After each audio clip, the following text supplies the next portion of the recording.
नमस्कार दोस्तों, मैं मुकेश मारवाड़ी एक बार फिर से आपका स्वागत करता हूं एग्जाम पावर चैनल। दोस्तों, जैसा कि हमने पिछले 2 वीडियो में पढ़ा, हिंदी साहित्य का इतिहास, हिंदी शब्द की उत्पत्ति किस प्रकार से हुई, किस प्रकार से हमारा हिंदी शब्द चलन में आया, हिंदी शब्द का पहली बार प्रयोग किसने किया, कौन से संविधान के तहत हिंदी भाषा को प्रावधान मिले हुए, इन सब के बारे में अपन ने चर्चा कल की थी। दोस्तों, पिछले वाली वीडियो को आप जरूर देखें, इसका लिंक आपको डिस्क्रिप्शन में मिल जाएगा। ठीक है दोस्तों, अब अपन चर्चा करते हैं अपने टॉपिकों की तरफ। दोस्तों, अगर बात करें अपने हिंदी भाषा के बिंदुओं की, हिंदी व्याकरण के बिंदुओं के बारे में, तो हिंदी व्याकरण के बिंदुओं को अपन मुख्यतः 4 प्रकार से विभाजित कर सकते हैं। सबसे पहला आता है अपना भाषा के घटक। भाषा के घटक, घटक का अर्थ हो गया टुकड़ा, यानी भाषा के अंश, भाषा के बिंदुओं के, भाषा के जो अंश हैं वो किस प्रकार से हमारे टूटते हैं, किस प्रकार से अलग अलग होते हैं। तो सबसे छोटे अंश के बारे में अगर अपन बात करें तो भाषा का सबसे छोटा अंश क्या कहलाता है? वर्ण कहलाता है। सबसे छोटा वर्ण, सबसे छोटा अंश भाषा का क्या कहलाएगा? वर्ण कहलाएगा। अगर बात करें अपन इसके आगे तो वर्णों से मिलकर के जो समूह है बनता है वही हमारा क्या कहलाता है? शब्द कहलाता है। क्या कहलाएगा? शब्द कहलाएगा। सबसे छोटे अंश के बारे में अगर अपन बात करें तो वह हो जाएगा वर्ण, और वर्णों से मिलकर के जो एक अर्थपूर्ण इकाई बनती है वह क्या कहलाती है? शब्द कहलाती है। दोस्तों, वर्ण का स्वतंत्र रूप से कोई अर्थ नहीं होता, परंतु जो शब्द होता है उसका अपना एक अर्थ होता है, नियत अर्थ होगा। अगर बात करें अपन भाषा की सबसे छोटी इकाई, तो ऐसी स्थिति में हमारा क्या हो जाएगा? वर्ण हो जाएगा। परंतु अगर बात की जाए अर्थ के आधार पर भाषा की सबसे छोटी इकाई, तो दोस्तों अर्थ के आधार पर भाषा की सबसे छोटी इकाई अपनी कौन सी हो जाएगी? शब्द हो जाएगी। अगर बात करें अपन आगे तो किसी शब्द को अपन व्याकरण के नियम में बांध दे, अर्थात वाक्य में प्रयुक्त कर ले, तो वह शब्द हमारा क्या कहलाएगा? दोस्तों, पद कहलाता है। क्या कहलाता है? पद कहलाएगा। और अगर दोस्तों बात करें अपन इसके आगे तो एक भावपूर्ण इकाई, यानी भावार्थ के आधार पर सबसे छोटी और सबसे बड़ी इकाई अपनी क्या कहलाती है? वाक्य कहलाती है। तो ये हो गया हमारी भाषा के घटकों का क्रम। सबसे छोटा घटक कौन सा हो गया? वर्ण हो गया। अच्छा, अर्थ के आधार पर सबसे छोटा घटक कौन सा हो गया? पद हो गया, सॉरी शब्द हो गया। और अगर बात करें अपन भावार्थ के आधार पर, तीनों प्रश्न ध्यान रखना मेरे प्यारे बच्चों, भावार्थ के आधार पर अगर अपन भाषा की सबसे छोटी और सबसे बड़ी इकाई की अपन चर्चा करें तो वह हमारा कौन सा हो जाएगा? वाक्य हो जाएगा। थोड़ा सा अपन आगे बढ़ते हैं। शब्द को अगर अपन आगे बढ़ाएं तो शब्द जो होता है वह अपना विकार या अपन कह सकते हैं परिवर्तन। विकार या परिवर्तन के आधार पर अपने शब्द कितने प्रकार के होते हैं? दोस्तों, अपन ने सबने पढ़ रखा है, विकार या परिवर्तन के आधार पर हमारे शब्द होते हैं कितने प्रकार के? 2 प्रकार के होते हैं। कौन से हो जाएंगे?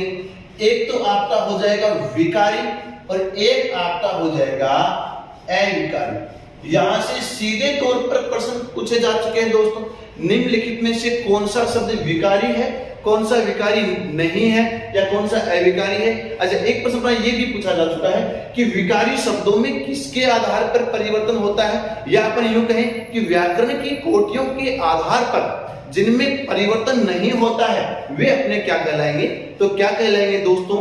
अविकारी कहलाएंगे। तो अगर बात करें अपन विकारी शब्दों के बारे में तो विकारी शब्द अपने कौन से हो जाएंगे? एक तो हो गया अपना संज्ञा, और दोस्तों एक होता है अपना संज्ञा के स्थान पर जो शब्द काम में आते हैं वे अपने कौन से हो जाएंगे? सर्वनाम। एक तो संज्ञा हो गया, किसी भी नाम को अपन कह देते हैं संज्ञा। अच्छा, संज्ञा के स्थान पर जो अपने काम आ जाएंगे वो कौन से हो जाएंगे? सर्वनाम हो जाएंगे दोस्तों। इसके अलावा अगर अपन बात करें तो एक अपना कौन सा हो गया? विशेषण हो जाएगा। कौन सा हो गया? विशेषण। जो संज्ञा या सर्वनाम की विशेषता बताने का काम करे वह अपना कौन सा हो जाएगा? विशेषण हो जाएगा। या अपन यूं कहें संज्ञा या सर्वनाम का जो विस्तारक होता है, इनके बारे में हमें अतिरिक्त जानकारी दे, वह हमारा क्या कहलाएगा? विशेषण कहलाएगा दोस्तों। और एक अपना कौन सा होता है? क्रिया हो जाएगा। तो संज्ञा, सर्वनाम, विशेषण और क्रिया, ये हमारे चार क्या हो जाएंगे, विकारी शब्द। और अविकारी शब्दों के बारे में अपन चर्चा करें तो वह कौन सा हो जाएगा दोस्तों, एक अपना होता है क्रिया विशेषण। कौन सा हो जाएगा, क्रिया विशेषण। एक अपना हो जाएगा समुच्चय बोधक, समुच्चय बोधक। दोस्तों बात करें अपन इनके बारे में तो क्रिया विशेषण वो होते हैं जो क्रिया की विशेषता बताते हैं।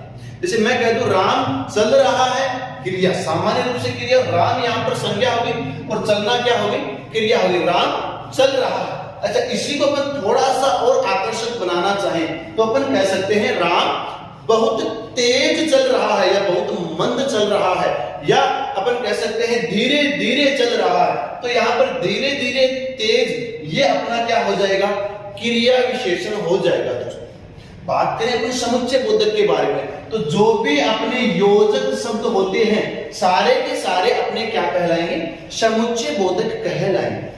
ठीक है दोस्तों, अपन चर्चा करते हैं इसमें थोड़ी सी आगे। तो अगला होता है अपना संबंध बोधक। कौन सा हो जाएगा, संबंध बोधक। संबंध बोधक के बारे में अपन चर्चा करें तो दो के मध्य जो संबंध बताएगा वही हमारा क्या कहलाता है, संबंध बोधक अव्यय कहलाता है, संबंध बोधक अविकारी शब्द कहलाता है। और एक अपना अंतिम होता है दोस्तों विस्मयादि बोधक। कौन सा हो जाएगा, विस्मयादि बोधक अव्यय। अगर बात करें अपन विस्मयादि बोधक की तो जहां पर भी हमें आश्चर्य होगा, हर्ष होगा, शोक होगा, घृणा होगी, वे अपने शब्द कौन से हो जाएंगे, विस्मयादि बोधक शब्द हो जाएंगे। ठीक है दोस्तों, तो ये अपने हो गए विकारी शब्द और ये हो गए अपने अविकारी शब्द। बात करें अपन आगे तो विकारी शब्दों में अभी अपन ने देखा था किसके आधार पर परिवर्तन होता है, व्याकरण की कोटियों के आधार। किसके आधार पर, व्याकरण की कोटियों के आधार पर, या अपन कह सकते हैं शब्द रूपांतरण की इकाइयों के आधार, शब्द रूपांतरण की इकाई के आधार।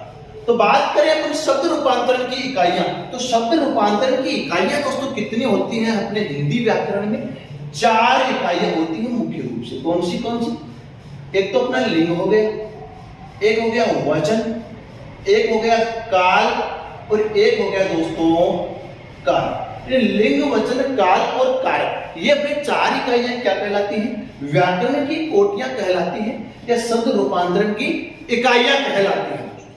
चर्चा करें अपन अगले बिंदु के बारे में तो एक अपना क्या हो जाएगा, शब्द संरचना की इकाइयां या शब्द निर्माण की इकाइयां भी अपन इसको बोल सकते हैं। शब्द निर्माण की इकाइयों के बारे में अपन चर्चा करें तो ये कह सकते हैं दो शब्दों को मिलाकर के एक नया शब्द अपन जनरेट कर दे, नया शब्द बना दे, वही क्रिया क्या कहलाती है, शब्द संरचना कहलाती है प्यारे बच्चों। तो शब्द संरचना के बारे में अपन चर्चा करें तो अपने चार इकाइयां होती हैं जिसके आधार पर अपन नए शब्द का निर्माण कर सकते हैं। जिसमें एक हमारा कौन सा हो जाएगा, संधि हो जाएगा दोस्तों, एक हमारा कौन सा हो जाएगा, समास हो जाएगा, एक हमारा कौन सा हो जाएगा, उपसर्ग हो जाएगा और एक हमारा कौन सा हो जाएगा, प्रत्यय हो जाएगा। दोस्तों ये चार आपके जो शब्द हैं, चार इकाइयां हैं, वो अपने क्या कहलाती हैं, शब्द संरचना की इकाइयां कहलाती है। एक बार इसको आप नोट डाउन कीजिए, इसका स्क्रीनशॉट लीजिए। देखो एक एक चीज के बारे में अपन जानकारी ग्रहण करते चलेंगे दोस्तों। पहला अपने भाषा का घटक हो गया, उसके बाद अपन चर्चा करें तो रूप परिवर्तन की इकाइयां हो गया, यानी विकारी और रूप परिवर्तन की इकाइयां अपनी इधर रह गई, अपने विकारी या अविकारी शब्द हो गए और अपने रूप परिवर्तन की इकाइयां हो गई और एक अपना संधि यानी शब्द संरचना की इकाइयां हो गई। इसके अलावा अपने हिंदी व्याकरण में दोस्तों कुछ नहीं बचता। पूरे के पूरे हिंदी व्याकरण के बिंदु आपके श्याम पटवारी अपने बोर्ड पर आ चुके हैं, इसके अलावा कुछ नहीं बचता। हम एक एक टॉपिक के बारे में बिल्कुल अध्ययन करते जाएंगे गहराई से। तो सबसे पहले अपन जहां से अपने व्याकरण की शुरुआत होती है, भाषा के घटक, वहीं से अपन शुरुआत करते हैं दोस्तों। दोस्तों अपने हिंदी व्याकरण का पहला बिंदु बड़ा ही रुचिकर बिंदु है, बहुत ही आनंद आने वाला है दोस्तों इस बिंदु में। तो सबसे पहले अपन देखते हैं भाषा के घटक। भाषा के घटक, अगर भाषा के घटकों के बारे में अपन दोस्तों चर्चा करें तो अपन ने देखा था सबसे छोटा घटक हमारा कौन सा, वर्ण। वर्णों से मिलकर के बनता है हमारा शब्द, और एक भावपूर्ण शब्द जो अगर नियोजित कर दे अपन किसी भावार्थ में उनका बना दे तो वह क्रिया हमारी क्या कहलाती है दोस्तों, वाक्य कहलाती है। अगर यहाँ पर अपन थोड़ी चर्चा करें तो भाषा का सबसे छोटा घटक, अपन बात करते हैं भाषा की सबसे छोटी इकाई दोस्तों क्या कहलाती है, सबसे छोटी इकाई। हाल ही जो अपने 3rd ग्रेड की एग्जाम लगी थी, प्रश्न अपना ऐसा का ऐसा आया था, भाषा की सबसे छोटी लिखित इकाई क्या कहलाती है दोस्तों, वर्ण कहलाती है। भाषा की सबसे छोटी इकाई या लिखित इकाई अपनी क्या कहलाएगी, वर्ण कहलाएगी। बात करें अपन आगे तो अर्थ की सबसे छोटी इकाई कौन सी होती है, अर्थ की सबसे छोटी इकाई। तो अर्थ के आधार पर या अर्थ की सबसे छोटी इकाई दोस्तों कौन सी हो जाएगी, शब्द हो जाएगी। दोस्तों देखो किस प्रकार से अपने कोई भी वर्ण हो गए, अपने क हो गया, मैं हो गया, ल हो गया, स्वतंत्र रूप से अपना कोई अर्थ नहीं दे रहे। ये क, मैं और स्वतंत्र रूप से अपना कोई अर्थ नहीं दे रहे, लेकिन जैसे ही अपन ने इन तीनों को मिला दिया तो शब्द क्या बन गया हमारा, कमल बन गया दोस्तों। कमल, कमल हमारा बिल्कुल अर्थ दे रहा है। कमल का अर्थ या तो किसी व्यक्ति का नाम हो सकता है या हो सकता है किसी फूल का नाम, परंतु यह कमल किस भाव में प्रयुक्त हुआ है हमें अभी तक यहाँ ये भी मालूम है। हो सकता है कमल फूल, हो सकता है कमल कोई व्यक्ति हो सकता है कमल किसी महिला का नाम, परंतु सिर्फ शब्द के आधार पर अपन यह नहीं बता सकते दोस्तों। लेकिन जैसे ही हमारा वाक्य आया कि कमल खाना खा रहा है, कमल खाना खा रहा है, तो यहां पर हमने कमल की पूरी व्याख्या देख ली। यहां हमें बिल्कुल विचलित नहीं होंगे, हमें निश्चित रूप से पता है कि यह अब कमल क्या है, किसी पुरुष का नाम है, लड़के का नाम है। यहां पर न तो फूल है न ही अपन महिला के बारे में बात करें, तो कमल यहां क्या हो जाएगा दोस्तों, एक अपना लड़के का नाम है। लेकिन अगर मैं कह दूं कि कमल खिल गया, कमल खिल गया, तो यहां पर दोस्तों कमल क्या हो गया, अपना एक फूल का नाम हो गया। तो भावार्थ के आधार पर किस भावार्थ में यह हमारा कमल शब्द प्रयुक्त हुआ है, यह हमें कौन बताएगा दोस्तों, वाक्य बताएगा। तो अपन कह सकते हैं भाव या भावार्थ के आधार पर भाषा की सबसे छोटी और सबसे बड़ी, दोनों के बारे में ध्यान रखना दोस्तों, सबसे छोटी भी यही है और सबसे बड़ी भी यही है। देखो किस प्रकार से, अगर मान लो हमने इसको आधे को मिटा दिया, एक वाक्य खंड कर दे, वाक्यांश कर दे, तो इसी स्थिति में अपना पूरा अर्थ यह नहीं देगा। इसलिए सबसे छोटी इकाई होगी, सबसे बड़ी इकाई के बारे में अपन चर्चा करें तो दोस्तों वाक्य के आगे पूर्ण विराम लगते ही वहां पर इस वाक्य का अस्तित्व समाप्त हो जाता है, और आगे अगर अपन चर्चा करें तो नया वाक्य दोस्तों शुरू होता है। इसलिए यहां सबसे बड़ी यह हो जाएगी और सबसे छोटी भी अपना वाक्य ही हो जाएगी। चारों के चारों पर्सन किसी न किसी परीक्षा में आए हुए हैं दोस्तों। अगर कोई प्रश्न देखो आपको समझ में नहीं आए तो तुरंत आप कमेंट बॉक्स में लिखें, हमारी टेक्निकल टीम उसका उत्तर आप तक जरूर पहुंचाएगी। और दोस्तों ये वीडियो आपको अच्छा लग रहा हो, पढ़ाने का तरीका आपको अच्छा लग रहा हो, हमारी मातृभाषा को, हमारी राष्ट्रभाषा को, हमारी राजभाषा को, दोस्तों मुख्य रूप से अगर अपन देखा जाए तो हिंदी हमारी राजभाषा है, राष्ट्रभाषा नहीं है, ये हमने देख लिया था पीछे की वीडियो में। तो हमारी राजभाषा के बारे में हम अध्ययन कर रहे हैं दोस्तों, तो एक ये लाइक जरूर बनता है, सब्सक्राइब जरूर बनता है इस चैनल को। तो दोस्तों हमारा जो एग्जाम पावर चैनल है इसको सब्सक्राइब कीजिए और हमारे इस वीडियो को लाइक कीजिए और ज्यादा से ज्यादा लोगों तक पहुंचाइए, जिससे हमारा उत्साह निरंतर बढ़ता रहे, हम आपकी सेवा में मां सरस्वती का प्रसाद निरंतर आप तक पहुंचाते रहे दोस्तों। लीजिए बात करते हैं आप आय के बिंदुओं के बारे में। तो सबसे पहले हम कौन सा बिंदु देखते हैं, वर्ण देखते हैं। तो वर्ण शुरू करने से पहले अपन वर्णमाला के बारे में एक दो प्रश्न देख लें। वर्णमाला के बारे में अपन चर्चा करते हैं। तो सबसे पहले अपन देखते हैं वर्णमाला। तो वर्णमाला नाम आते ही पहला ही प्रश्न हमारा यह उठता है कि वर्णमाला के कहते किसे, क्या है वर्णमाला, किसे अपन वर्णमाला कहेंगे। तो दोस्तों सीधा सीधा ध्यान रखना, वर्णों के व्यवस्थित क्रम को ही अपन क्या बोलते हैं, वर्णमाला कहते हैं। वर्णों के व्यवस्थित क्रम, वर्णों के व्यवस्थित क्रम को ही वर्णमाला कहा जाता है। वर्णमाला कहते हैं, वर्णों के व्यवस्थित क्रम को ही अपन वर्णमाला कहेंगे। अगर दोस्तों अपन लिखते हैं क के बाद अगर अपने ख लिखा तब तो ये वर्णमाला का रूप है, यानी क ख ग और न, ये अगर इस क्रम में लिखा अपन ने तब तो ये वर्णमाला का रूप है। परंतु अगर मान लो अपन ने इसको लिख दिया क ग ख न घ, तो ऐसी स्थिति में ये हमारा वर्णमाला का रूप कतई नहीं होगा। वर्ण हो जाएंगे अपने एक एक, परंतु वर्णमाला का रूप ये नहीं होगा दोस्तों। तो वर्णमाला के बारे में अपन चर्चा करें तो वर्णों का क्या होना चाहिए, व्यवस्थित क्रम होना चाहिए दोस्तों, तभी हमारा यह वर्णमाला कहलाएगी। तो वर्णों का व्यवस्थित क्रम ही हमारा वर्णमाला कहलाता है। अगर चर्चा करें अपन थोड़ी सी आगे, तो वर्णमाला में पहला वर्ण कौन सा होता है। हिंदी वर्णमाला में दो तीन प्रश्न अपन देखेंगे। हिंदी वर्णमाला, हिंदी वर्णमाला में पहला वर्ण कौन सा होता है दोस्तों, जहां से हमारे ककहरा की शुरुआत होती है। सबसे पहले अगर अपन ने स्कूल में देखा हो तो क्या सीखा था दोस्तों, ए। तो हिंदी वर्णमाला का पहला वर्ण कौन सा होता है, ए होता है। ध्यान रखना इसके बारे में। अच्छा बात करें अगर अपन पहले स्वर के बारे में, पहले स्वर के बारे में, तो हिंदी वर्णमाला का पहला स्वर भी दोस्तों कौन सा होता, ए होता है। अच्छा थोड़ा सा अपन आगे बढ़े, अगर बात करें अपन पहले व्यंजन के बारे में,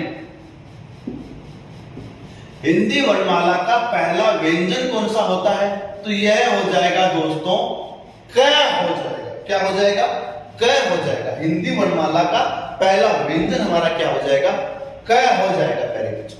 अच्छा बात करें अपन अंतिम व्यंजन के बारे में, तो दोस्तों अंतिम व्यंजन कौन सा हो जाएगा हिंदी वर्णमाला का, अंतिम व्यंजन हो जाएगा अपना है। ध्यान रखना, बात कर रहे हैं पर अंतिम व्यंजन के बारे में। संयुक्त अक्षर कभी भी व्यंजन में शामिल नहीं होते हैं। तो अंतिम व्यंजन हमारा कौन सा होता है होता है मेरे दोस्तों। तो कभी भी आप क्ष त्र या स्र को इसमें सहा वर्णमाला के वो शामिल होते हैं, परंतु व्यंजन में शामिल अगर अपन कहते हैं वर्णमाला का अंतिम अक्षर कौन सा होता है, वर्णमाला का अंतिम अक्षर कौन सा है, तो अंतिम अक्षर हमारा कौन सा हो जाएगा दोस्तों, श हो जाएगा। तो तीन चार, एक प्रश्न हमारा ये पूछा हुआ है हिंदी वर्णमाला का 11वां व्यंजन कौन सा, हमारा ऐसा कैसा प्रश्न आया हुआ है दोस्तों, हिंदी वर्णमाला का 11वां व्यंजन कौन सा होता है। तो दोस्तों हिंदी वर्णमाला का 11वां व्यंजन कौन सा है, ट होता है, ट। अच्छा बात करें अपन इसमें आगे, तो एक हमारा ये आता है हिंदी वर्णमाला में री का स्थान कहां आता है, री का स्थान। अगर री के स्थान के बारे में दोस्तों अपन चर्चा करें तो री का स्थान आता है हमारा उ व ए के मध्य। कौन सा आता है, उ व ए के मध्य। तो उ व ए के मध्य जो हमारा वर्ण आएगा वह कौन सा स्वर होगा, री होगा दोस्तों। फटाफट इनका स्क्रीनशॉट लीजिए। प्रत्येक प्रश्न किसी न किसी परीक्षा में आया हुआ है दोस्तों। हिंदी वर्णमाला को अगर अपन ऊपरी तरीके से देखें तो इस बहुत ही सरल विषय है, परंतु अगर इसकी गहराई में आप डूबते जाओगे तो आपको सुंदर से सुंदर मोती मिलता जाएगा दोस्तों, चमकदार मोती मिलता जाएगा। अगर ऊपर से आप इसको पकड़ना चाहोगे तो केवल और केवल पत्थर मिलेंगे दोस्तों। अगर आपको अच्छी कीमत तय करनी है अपनी, तो दोस्तों गहराई में तो उतरना पड़ेगा। अगर आपको अपनी चमक बरकरार रखनी है तो दोस्तों डूबना तो आपको पड़ेगा, घिसना आपको पड़ेगा, क्योंकि सफलता हमेशा संघर्ष मांगती है दोस्तों। सफलता हमेशा मेहनत मांगती है। सफलता का दोस्तों कोई शॉर्टकट नहीं, कोई भी हमारा सुगम मार्ग नहीं है जिस छोटे से रास्ते से हम होकर सफलता तक पहुंच जाए। लीजिए दोस्तों, चलते हैं हम अपने वर्ण विचार की तरफ। बहुत ही शानदार टॉपिक, हिंदी अपने वर्णमाला का, या अपन कह सकते हैं हिंदी व्याकरण का हमारा पहला टॉपिक है दोस्तों, वर्ण विचार, यानी वर्णों के बारे में विचार। वर्ण विचार, अगर बात करें अपन वर्ण विचार के बारे में, तो सबसे पहले तो हमें 3 शब्द एक बार ध्यान से देखना। एक तो हमारा आता है ध्वनि। कौन सा शब्द हो गया? ध्वनि। एक हमारा हो गया दोस्तों वर्ण, और एक हो गया अक्षर। ध्वनि, वर्ण और अक्षर। अगर बात करें अपन ध्वनि के बारे में, तो दोस्तों ध्वनि किसे कहते हैं? ध्वनि हो जाएगा अपना भाषा का सबसे छोटा उच्चारित जो अंश होता है, उच्चारित अंश होता है, वह हमारा क्या कहलाता है दोस्तों? भाषा का सबसे छोटा उच्चारित अंश क्या कहलाता है? ध्वनि कहलाएगा। अगर बात करें अपन इस ध्वनि को अगर अपन ने लिखित रूप में ले लिया, किस रूप में? लिखित रूप में ले लिया, तो भाषा का सबसे छोटा लिखित अंश क्या कहलाता है? वर्ण कहलाता है। प्रश्न हमारा 3rd ग्रेड एग्जाम में जो का क्यों था, भाषा का सबसे छोटा लिखित अंश है, सबसे छोटी लिखित इकाई क्या कहलाती है? वर्ण कहलाती है। अगर बात करें अपन अक्षर के बारे में, तो श्वास के एक झटके में जिसका उच्चारण पूर्ण हो जाए, श्वास के एक झटके में जिसका उच्चारण हो जाए, वही हमारा क्या कहलाता है दोस्तों? अक्षर कहलाता है। तीनों अलग अलग है। हमने छोटी क्लासों में इन तीनों को एक पढ़ा है कि मुख से निकली अखंड ध्वनि, ध्वनि ये मुख से निकला भाषा का सबसे छोटा अंश ध्वनि, वर्ण या अक्षर कहलाता है। परंतु नहीं दोस्तों, अब आप छोटी क्लासों में नहीं, अब आप कंपटीशन की तैयारी कर रहे हैं, इस प्रतियोगिता के महासागर में आप उतर रहे हैं, तो और उतर चुके हैं, तो प्रतियोगिता में महासागर में आपको हर एक चीज के बारे में अलग अलग अध्ययन करना होगा। बात करते हैं अपन इसमें थोड़ी सी आगे। तो अगर अपन देखें वर्ण के बारे में, तो वर्ण अपन ने देखा लिखित इकाई जो हमारी होती है वो क्या कहलाती है दोस्तों? वर्ण कहलाती है। अच्छा, अगर अपन चर्चा करें वर्णों की संख्या के बारे में, तो बताओ देखिए वर्ण होते कितने हैं दोस्तों? अपने वर्ण कितने होते हैं? काफी बार प्रश्न अपना आ चुका है दोस्तों। वर्ण कितने होते हैं यहाँ पर आप ध्यान रखना, या तो होंगे 44 या फिर होंगे आपके 52। 44 या 52। एनसीईआरटी में 52 ही स्वीकार कर रखा है, तो हमें भी 52 ही मानने हैं, 53 या 54 नहीं मानने हैं। ठीक है, देखो कौन से एक तो हमारा हो गया स्वर। कितने होते हैं? 11। हिंदी वर्णमाला में अगर स्वरों की संख्या देखें तो कितनी हो जाएगी? 11 हो जाएगी। इसके अलावा अगर अपन चर्चा करें तो एक हमारा होता है व्यंजन। क्या हो जाएगा दोस्तों? व्यंजन। कितने होते हैं दोस्तों व्यंजन? 33। कितने हो जाएंगे? 33। स्वर 11 होते हैं, व्यंजन 33 होते हैं। दोनों को अगर अपन मिलाएं तो कितने हो जाएंगे? 44 हो जाएंगे। कितने? 44, 44। अगर बात करें अपने वर्णों के बारे में, तो मूल रूप से वर्ण हमारे कितने होते हैं? मूल रूप से वर्ण कितने होते हैं दोस्तों? 44 ही होते हैं। परंतु कुछ अपने व्याकरण वेता है जो कुछ अन्य को भी इसमें शामिल करते हैं, जो कुछ अतिरिक्त है उनको भी अपने शामिल करते हैं, या संयुक्ताक्षरों को जोड़कर कुछ शामिल करते हैं। तो दोस्तों 4 हो जाएंगे हमारे संयुक्त अक्षर। क्या हो जाएंगे? संयुक्ताक्षर हो जाएंगे अपने 4। कौन से? क्ष, त्र, ग और स्र। क्ष, त्र, ग और एक स्र।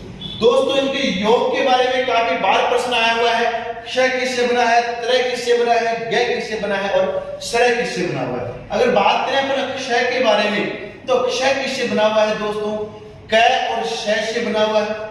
बात करें अगर अपन त्रय के बारे में तो त्रय किससे बना हुआ है, तय और र से बना हुआ है। और बात करें दोस्तों अपन ज्ञ के बारे में तो ज्ञ काफी बार प्रश्न पूछा हुआ है, ज्ञ किससे बना हुआ है, ज और य से बना हुआ है। मुख्य रूप से इसका उच्चारण होना चाहिए ज, क्या होना चाहिए, ज। परंतु अपने साहित्य में अपने एक विद्वान हुए थे कबीर जी, कवि हुए थे कबीर जी, उन्होंने ज्ञान का जो अपना हमारा ज्ञान शब्द है उसको अधिकांश जगह क्या लिखा है दोस्तों, ज्ञान लिखा है। तो इस आधार पर ध्वनि विज्ञान के अनुसार अपन कह सकते हैं कि ये जो ग है, ज है, इसका उच्चारण हमें मुख्यतः किस रूप में होगा, ग के रूप में होगा। लेकिन इसका टुकड़ा क्या हो जाएगा, ज और य हो जाएगा। अगर अपन बात करें श्रय के बारे में तो श्रय का योग क्या होता है प्यारे बच्चों, श और र हो जाएगा। क्ष त्रय ज्ञ सबका आपने योग देखा। अपन चर्चा करते हैं अब थोड़ी सी और दोस्तों, दो चार हमारे संयुक्त अक्षर हो गए, दो हमारी होती है अयोग वाहे ध्वनियां। कौन सी होती है, अयोग वाहे ध्वनियां। अगर अयोग वाहे ध्वनियों के बारे में अपन चर्चा करें तो कौन सी होती है दोस्तों, एक तो अंग और एक अ है। अर्थात अपन बात कर सकते हैं एक तो अनुस्वार और एक विसर्ग। इन्हीं दो को ही अपने एनसीईआरटी में अयोग वाहे स्वीकार किया गया है। जो अपना अनुनासिक है यानी चंद्र बिंदु है उसे अभी तक स्वीकार नहीं किया गया है दोस्तों अयोग वाहे ध्वनियों में। हाँ है वो भी एक अयोग वाहे ध्वनि, परंतु जब तक एनसीईआरटी में स्वीकार नहीं किया जाएगा दोस्तों हम उसको नहीं मानेंगे। ठीक है, इस यानी दो अपने ये हो गए और दो होते हैं अपने उत्क्षिप्त वर्ण। क्या हो जाएंगे, इसी को अपन बोलते हैं ताड़न जात। क्या बोलते हैं, उत्क्षिप्त या ताड़न जात वर्ण। अगर बात करें दोस्तों अपन उत्क्षिप्त और ताड़न जात वर्णों के बारे में तो दोस्तों एक तो होता है हमारा अड़ और एक होता है दोस्तों अढ। एक तो हमारा क्या हो जाएगा अड़ और एक हमारा हो जाएगा अढ। दोस्तों अयोग वाहे ध्वनियों का जो मेल होता है वह हमेशा किसके साथ होता है, स्वर के साथ होता है। ध्यान रखना प्रश्न हमारा आ चुका है। और उत्क्षिप्त वर्ण है ये हमारे कभी भी शब्द के शुरू में नहीं आएंगे दोस्तों। उत्क्षिप्त वर्ण कभी भी शब्द के शुरू में नहीं आएंगे। तो ये हमारे दो तीन चीजें और ध्यान रखना। तो देखो कितने हो गए, 44 अपने ये हो गए, 44 और 4 अगर अपने इसमें और जोड़े तो कितने हो गए दोस्तों 48 और 2 और जोड़े तो कितने हो गए 50 और 50 और 2 जोड़े तो कितने हो गए दोस्तों 52 हो गए। इस प्रकार से आपको 44 और 52 दोनों माने, परंतु अगर दोनों आपको ऑप्शन में मिले तो आपको क्या करना है 44 ही करने हैं। बाकी आपको प्रश्न जिस प्रकार से पूछेगा, अगर प्रश्न मान लो इस प्रकार से आ जाए तो संयुक्त अक्षर उत्क्षिप्त और अयोग वाहे ध्वनियों को जोड़कर कुल वर्ण कितने होते हैं तब तो हमें 52 ही मानने पड़ेंगे भले 44 ऑप्शन में। परंतु सीधा प्रश्न आए कि वर्ण कितने होते हैं या मूल वर्ण कितने होते हैं, मुख्यतः वर्ण कितने होते हैं, तो ऐसी स्थिति में आपको किसे मानना है दोस्तों 44 को ही मानना है। लीजिए इसका स्क्रीनशॉट लीजिए, बाकी बातें करेंगे अपन थोड़ी और आगे। तो दोस्तों ये हमारा वर्ण विचार आज शुरुआत हुई है। वर्णों के बारे में अपन ने सामान्य थोड़ी सी जानकारी ग्रहण की है। दोस्तों वर्ण विचार काफी शानदार टॉपिक है, काफी अच्छा चलने वाला है। हम इसकी एक बात के बारे में अपन जानकारी ग्रहण करते जाएंगे। दोस्तों आप निरंतर हमारे एग्जाम पावर चैनल के साथ जुड़े रहें। इस चैनल को अगर अभी तक आपने सब्सक्राइब नहीं किया है तो सब्सक्राइब करें। जो बेल आइकन है उस बेल आइकन को दबाएं ताकि जो हमारे अपकमिंग वीडियो है वो आपको उपलब्ध हो सके, उसका नोटिफिकेशन आपको प्राप्त हो सके। और दोस्तों एक लाइक तो बनता है, दबा करके लाइक ठोको दोस्तों, दबा करके शेयर करो ताकि हमारा यह जो परिवार है, हमारा ये जो एग्जाम पावर है, जो हमने एक मुहिम चलाई दोस्तों, एक दीपक हमने जलाया है उस दीपक की लो को, उस दीपक की चिंगारी को आप कितनी दूर तक फैला सकते हो, ये सिर्फ और सिर्फ आपके हाथ में है दोस्तों। कहीं ऐसा न हो जाए कि इस तेल के अभाव में ये दीपक बंद हो जाए मेरे प्यारे बच्चों। इस तेल में दीपक डालने का काम, इस दीपक में तेल डालने का काम आपको करना है दोस्तों। और हम इसके लिए आपसे और कुछ नहीं मांग रहे हैं, केवल सब्सक्राइब मांग रहे हैं, लाइक और शेयर मांग रहे हैं, जिससे हमारा यह परिवार निरंतर बढ़ता रहे। लीजिए बाकी बातें करेंगे अपन अगले वीडियो में। तब तक के लिए जय हिंद, जय भारत, जय जय राजस्थान। निरंतर पढ़ते रहो, लगे रहो और इसी कामना के साथ कि सफलता आपके कदम चूमे, कि हो गया आगाज अब अंजाम बाकी है, हो गया आगाज अब अंजाम बाकी है, पैरों के बनाने अभी कई निशान बाकी हैं। हो गया आगाज अब अंजाम बाकी है, पैरों के बनाने अभी कई निशान बाकी हैं।